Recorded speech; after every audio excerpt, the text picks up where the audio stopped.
کسی وقت کافر لوگ آرزو کریں گے کہ اے کاش وہ مسلمان ہوتے۔ اے نبی ان کو ان کے حال پر رہنے دو کہ کھا پی لیں اور فائدے اٹھا لیں، اور لمبی لمبی آرزویں ان کو دنیا میں مشغول کیے رکھیں، آخر کار ان کو اس کا انجام معلوم ہو جائے گا۔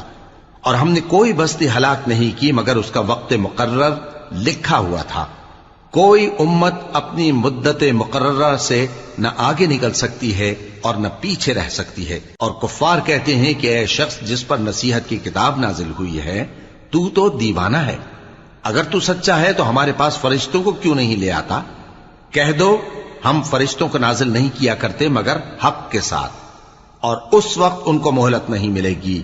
بے شک یہ کتاب نصیحت ہم ہی نے اتاری ہے، اور یقیناً ہم اس کے نگہبان ہیں۔ اور ہم نے تم سے پہلے کے مختلف گروہوں میں بھی پیغمبر بھیجے تھے، اور ان کے پاس کوئی پیغمبر نہیں آتا تھا مگر وہ اس کے ساتھ